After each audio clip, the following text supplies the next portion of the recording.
हमारे मन में गंदे विचार क्यों आते हैं? हम नहीं चाहते फिर भी हमारे मन में गंदे विचार आते रहते हैं। लेकिन क्यों मन ही हमारा सबसे बड़ा दोस्त और मन ही हमारा सबसे बड़ा शत्रु है। जब हम अपने मन के हिसाब से चलते हैं तो मन हमें भटका देता है, और हम जब मन को संतुलित कर लेते हैं तो हम अपनी ज़िंदगी में सब कुछ कर लेते हैं। हम हमारे मन में आने वाले गंदे विचारों को रोकने की कोशिश करते हैं, पर जितना हम रोकते हैं उतने ही यह विचार हमारे अंदर प्रवेश करते जाते हैं। आप जिस चीज़ से जितना दूर भागोगे उतना ही वह चीज़ आपको अपने पास लगेगी। इसलिए उस चीज़ से भागो मत, उस पर संतुलन कायम करो।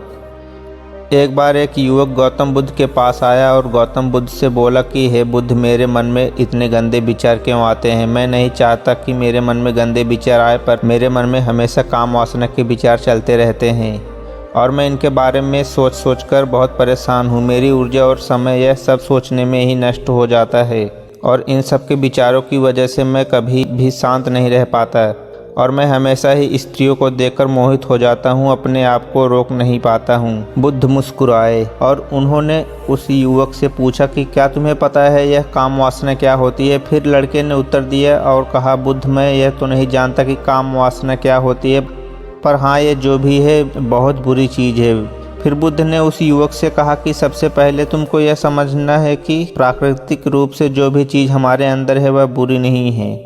हमारे जीवन में उसकी कुछ न कुछ ज़रूरत है। वासना कोई बुरी बात नहीं है, यह तो हमारे मन की एक भावना है जो हमें किसी न किसी चीज़ की कमी का एहसास करवाती है, और फिर हम उस चीज़ को पाने के लिए उस चीज़ की तरफ आकर्षित हो जाते हैं। जैसे अगर तुम्हारे पास धन की कमी है तो तुम में धन पाने की वासना उत्पन्न हो जाएगी।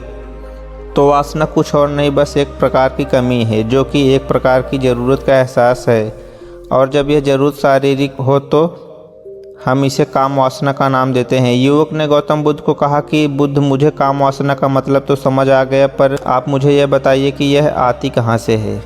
गौतम बुद्ध ने कहा कि काम वासना कहीं से आती नहीं है, यह तो हमारे अंदर ही होती है, और इसका होना तो जरूरी भी है, तभी तो मानव जाति का विस्तार होगा। युवक ने कहा, जब यह हमारे अंदर ही है और जरूरी भी है तो फिर लोग इसे गलत क्यों बोलते हैं? बुद्ध ने कहा कि यही तो समस्या है, लोगों ने काम वासना को गलत तरीके से सोच लिया है, इसे छिपाने की, दबाने की कोशिश करते हैं। काम वासना गलत नहीं है, बल्कि काम वासना का गलत तरीके से प्रयोग करना गलत बात है। लोग जिससे प्रेम करते हैं बस उसी के लिए जीने लग जाते हैं, उसे पाना ही अपना लक्ष्य बना लेते हैं और उसी के बारे में हमेशा सोचते रहते हैं, पर यह सब गलत है। बुद्ध ने कहा, क्या तुम्हें पता है जानवरों में भी काम वासना होती है?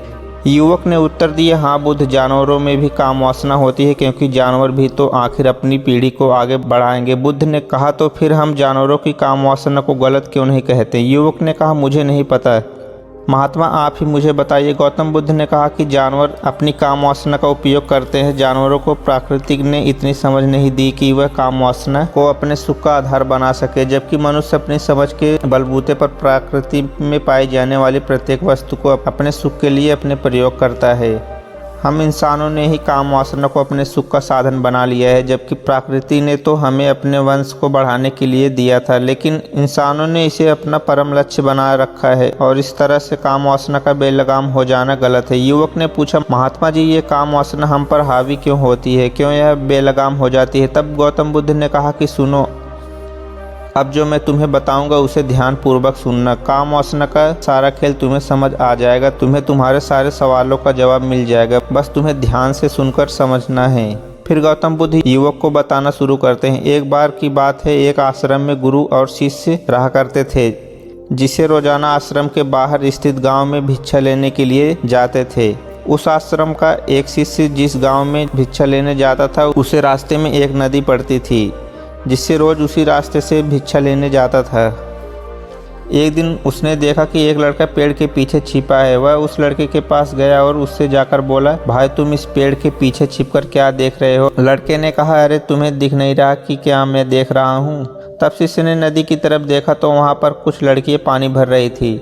वो लड़कियाँ 14-15 साल की होंगी। तब शिष्य ने उस लड़के से कहा, अरे भाई, वहाँ पर तो लड़कियाँ पानी भर रही हैं, इसमें छिपकर देखने वाली क्या बात है? तब वो लड़का शिष्य की तरफ देखकर उससे कहता है, अरे पागल, तुम्हें दिखाई नहीं दे रहा कि क्या कैसे यह परियां नदी से पानी निकाल रही हैं? जरा उनकी अदाओं को देखो और उनके कोमल शरीर को देखो, उनकी पतली कमर, मटके को उठाते समय बाल खुले हैं, और उनके बाल उनकी कमर पर कैसे लहरा रहे हैं, मानो सुंदरता बिखरी पड़ी हो।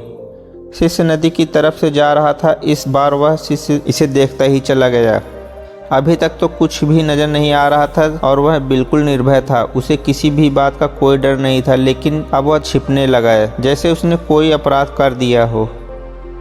और जब वह छिपकर उन लड़कियों को देख रहा था, तभी वो अचानक अंदर से कांप गया और उसने कहा कि ये मैं क्या कर रहा हूँ, मैं जो कर रहा हूँ वो सही नहीं है, मुझे यहाँ से चले जाना चाहिए। और फिर वह जल्दी से वहाँ से चला गया।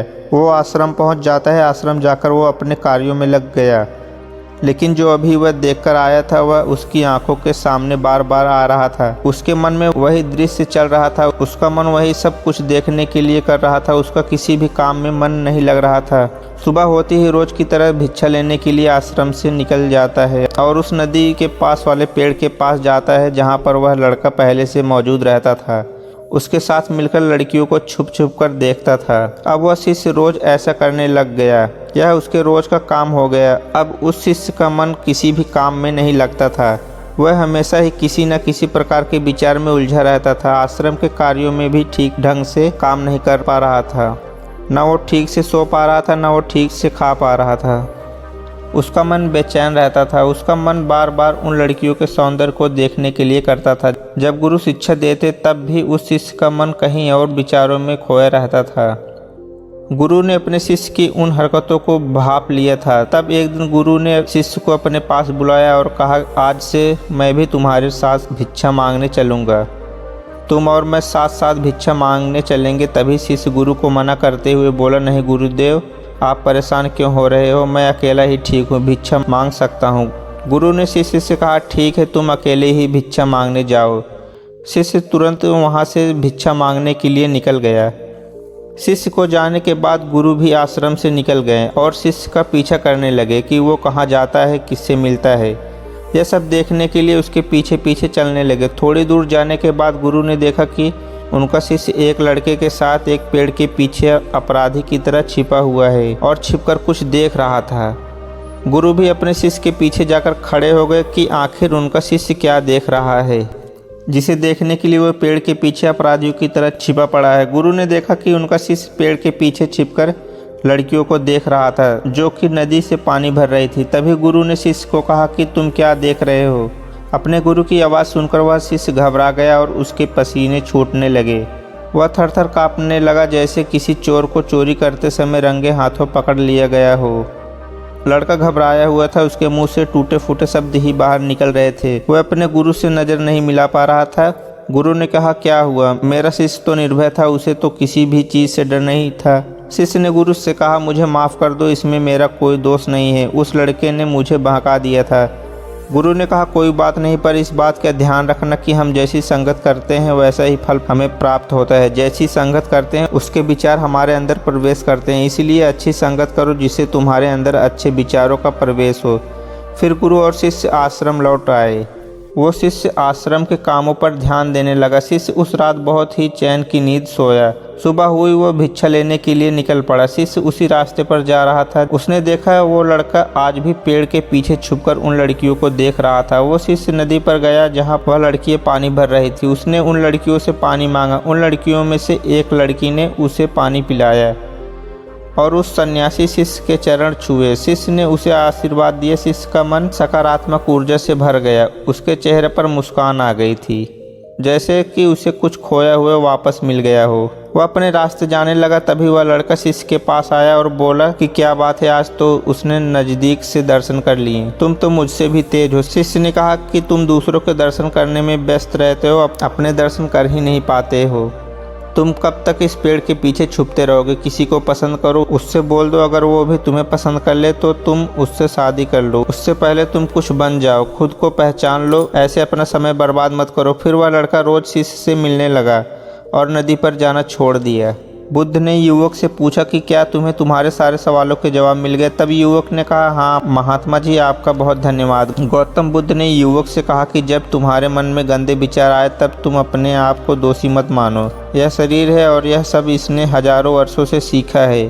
केवल तुम्हारे सोच लेने से, शपथ लेने से यह टूटने वाला है नहीं, लेकिन तुम्हारे पास वो शक्ति है, वो ऊर्जा है जिसका तुम्हें संतुलन उपयोग करना है। तुम अपने आप को पहचानो, यह बोलकर बुद्ध चले गए। तो दोस्तों, इस कहानी से हमें क्या सीख मिली नीचे कमेंट में ज़रूर बताएं। तो मिलते हैं अगले वीडियो में।